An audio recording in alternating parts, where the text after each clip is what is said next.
Hello traders. आज मैं auto sector के एक स्टॉक के बारे में एनालिसिस करूंगा। तो किसी स्पेसिफिक स्टॉक्स में जाने से पहले मैं चाहता हूं कि आप जो निफ्टी ऑटो का इंडेक्स है उसे पहले देख लिया जाए। तो इस मंथली चार्ट में, ऑटो इंडेक्स के मंथली चार्ट में एक साफ दिखाई दे रहा है कि इसमें एक एबीसी फॉर्मेशन हुआ है। ये है ए बी सी। तो ए बी के बारे में मैं ज़्यादा एनालिसिस नहीं करूंगा। मुझे जो करना है वो है सी वेव के में। तो अगर हम वीकली टाइम फ्रेम में जाते हैं और इसमें एक पैरेलल को ड्रॉ करते हैं तो क्लियरली दिखाई दे रहा है इसमें मुझे मौका है कि इस एरिया में जो मूवमेंट है इस मूवमेंट को कैप्चर कर सकते हैं। लेकिन दूसरी और एक बात है कि ये मूवमेंट के असल में होने वाला है। तो और एक पैरेलल को ड्रॉ करके मैं पहले डेली टाइम फ्रेम में जाऊंगा और देखूंगा कि डेली टाइम फ्रेम में एक दूसरा पैरेलल को ड्रॉ करने से क्या होता है। दूसरा पैरेलल जहां पर हम ड्रॉ करते हैं तो ड्रॉ करने से क्या निकला कि ये अपर ट्रेंड लाइन को टच कर रहा है। तो नेचुरली ये क्या होगा, ये डाउन साइड में आएगा और लोअर ट्रेंड लाइन को टच करने की कोशिश कर रहा है। फिर यहाँ से इसका मूवमेंट हो सकता है। तो हमें दो तरह के आइडिया मिला। वो है कि पहले ब्लू ट्रेंड लाइन में मुझे दिखाई दे रहा है कि इसका एक मूवमेंट है अपसाइड। बाकी जब हम रेड ट्रेंड लाइन पर आते हैं, रेड पैरेलल पर जब ड्रॉप किया तो उसमें दिखाई दे रहा है वो डाउन साइड जा रहा है। तो कौन सही है? अब टिकर टेप में 5 इयर्स में जो मूवमेंट दे रहा है उसमें उसका रिटर्न जो है वो करीब करीब 80% का रिटर्न दे रहा है। 1 ईयर में देखिए इसका 24% रिटर्न दे रहा है। जब आप निफ्टी ऑटो के कॉन्स्टिट्यूएंट लिस्ट पर आते हैं तो उसमें बजाज ऑटो एक स्टॉक है जिसे मैं आज इसका एनालिसिस करूंगा और पता लगाऊंगा कि इसमें क्या होने वाला है। बजाज ऑटो का 5 इयर्स का जो रिटर्न है 103.28%। अगर इसे आप 1 ईयर में देखते हैं तो 1 ईयर में इसका रिटर्न कुछ ऐसा है कि 44.13% रिटर्न है। अगर आप इनकम स्टेटमेंट पे आते हैं तो 5 इयर्स में उसका रेवेन्यू बढ़ा है 5.744%। अगर आप इसका मार्केट शेयर को देखते हैं, मार्केट शेयर 3.98% से बढ़कर 36.19% हो गया। अगर नेट इनकम में आते हैं वो भी इंडस्ट्री एवरेज से भी ज्यादा है। तो थ्री न्यूज इसमें पॉजिटिव्स है। शेयर होल्डिंग पैटर्न में अगर ध्यान दें तो उसमें प्रोमोटर का जो होल्डिंग है वो करीब करीब एक ही तरह का है। लास्ट क्वार्टर से कोई बदलाव नहीं है। म्यूचुअल फंड में अगर ध्यान दें तो उसमें लास्ट क्वार्टर से थोड़ा इंक्रीज किया है। पहले था 3.75, अभी है 4.70। अदर डोमेस्टिक इंस्टीट्यूशन में जो शेयर होल्डिंग पैटर्न है उसमें भारी गिरावट है। फॉरेन इंस्टीट्यूशन में अच्छी खासी बढ़ोतरी है। रिटेल एंड अदर्स का जो शेयर होल्डिंग पैटर्न है उसमें देखिए वो करीब करीब एक ही तरह है। फोरकास्ट एंड रेटिंग में देखिए 42 एनालिस्ट में 52% बता रहा कि इसमें इन्वेस्टमेंट करना चाहिए। तो क्यों हम बैठे रहे, चलिए देखते हैं। तो ये company almost debt free company है। अगर हम क्वार्टरली रिजल्ट में जाते हैं, क्वार्टरली रिजल्ट में देखिए इसका सेल्स भी बढ़ा है, सेल्स इंक्रीज किया है। और अगर नेट इनकम में आते हैं, नेट इनकम में भी इंक्रीज हुआ है और रिजर्व में भी देखिए इसका इंक्रीज है। और अगर बोरोइंग्स में देखते हैं तो उसमें थोड़ी सी बढ़ोतरी है क्योंकि ये तो फिनेंशियल मैटर्स है, इसमें उन लोग तो कुछ फिनेंस भी करते हैं।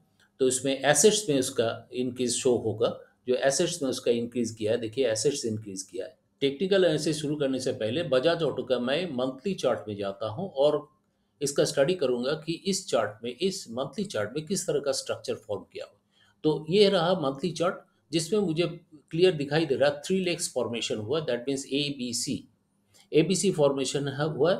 इसे अगर मैं एक डायग्राम से दिखाऊं तो कुछ इस तरह का एक फॉर्मेशन है ए बी सी। इस ए बी सी में ए एंड बी तो ऑलरेडी खत्म हो चुका है। जो सी वेव है उसी को अभी देखना है क्योंकि सी वेव ये बन रहा है। तो सी वेव में हम जानते हैं ऑलवेज 5 वेव से बना होता है। ये रहा सी वेव।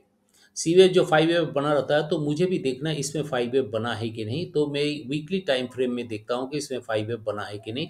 इसके लिए मैंने कुछ इस तरह से ड्रॉ किया। देखिए ये रहा। जिस 5 वेव को मैंने काउंट करना शुरू करूंगा तो ये 5 वेव में ये 1 और 2 बना है। This is 1, this is 2।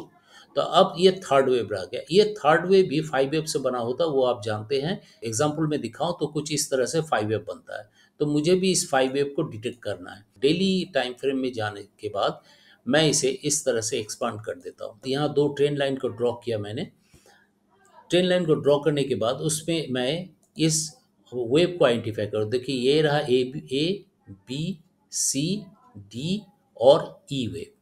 तो आप जानते हैं कि किसी भी वेव में ये थर्ड वेव का फर्स्ट वेव हुआ। तो फर्स्ट वेव में ये क्या है, लीडिंग डायगोनल है। इसे हम लीडिंग डायग्राम कहते हैं।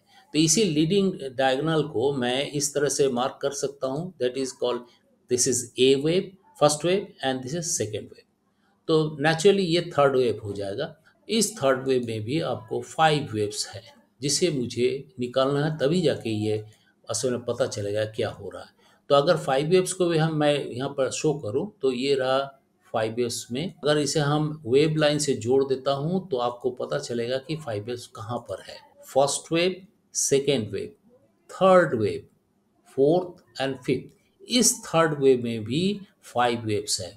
तो इस 5 वेव में देखिए, ये हुआ first wave, second wave, third, fourth, fifth. तो ये फिफ्थ कंप्लीट हुआ, इसीलिए थर्ड वेव हो गया। तो इससे क्या पता चलता है? इससे पता चलता है कि इसका मूवमेंट जो होगा कुछ इस तरह से होने वाला है, थोड़ा सा फिर ऊपर जाएगा, आके फिर नीचे आएगा, फिर ऊपर जाएगा, ये मूवमेंट होगा, तभी हमको इसमें फिफ्थ वेव कंप्लीट होगा। देखिए, मुझे जो इंटरेस्ट है वो है असल में इस जगह में क्या हो रहा है इसे पता लगाने का, और डिसीजन लेना है कि क्या करना है, क्योंकि ये मेरा अल्टीमेट इंटरेस्ट का प्लेस है। यहीं से मैं पता लगेगा कि क्या हो रहा है। तो इसे देखने के लिए जो मेरा थर्ड वेव है, तो नेचुरली इसमें एक फोर्थ वेव बनेगा, वो डाउन साइड आएगा। तो ये नीचे कहाँ तक आ सकता है कि इस जगह पर, क्योंकि मैं अगर कैंडलस्टिक चार्ट देखता हूँ तो देखिए ये एक सपोर्ट का है, इस सपोर्ट तक ये आ सकता है, एक मूवमेंट होगा, ये पूरा यहाँ पर जो हो रहा है इसका ये सपोर्ट लेगा, सपोर्ट लेके फिर ऊपर की तरफ चलेगा। तो इस तरह का एक एनालिसिस मुझे मेरे सामने आया, तो आपको मैंने बताया।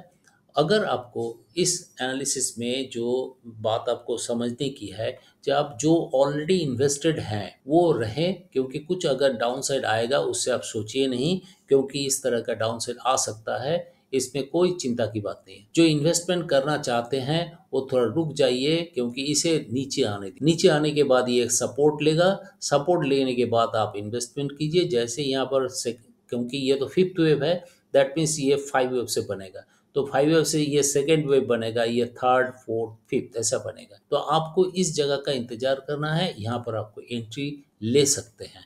इसका मतलब ये कभी न सोचे कि ये है केवल केवल मात्र एजुकेशनल पर्पस, इसमें कोई भी रिकमेंडेशन टिप्स नहीं है। अगर आप इसमें इन्वेस्टमेंट करते हैं तो उसका रिस्पॉन्सिबिलिटी आप ही को है। लॉस होगा तो वो आप ही का रिस्पॉन्सिबिलिटी है, आपको प्रॉफिट होगा तो वो भी आपके रिस्क है। मैं केवल मात्र आपको एक सपोर्ट दे रहा हूँ, एक सेकेंड ओपिनियन दे रहा हूँ। जो इसमें इन्वेस्टेड है वो क्या करे, जो इन्वेस्टमेंट नहीं करना चाहते हैं वो क्या करें, बस यही मेरा मकसद था। इसीलिए इसके समझते हुए आप अपना डिसीजन लें, खुद का एनालिसिस करें, मेरे ऊपर डिपेंडेंट मत रहिए। मैं जस्ट एजुकेशनल आपको नॉलेज दे रहा हूँ कि इस तरह का हो सकता है, दैट डजंट मीन कि ये होगा ही, ये कभी ही नहीं है।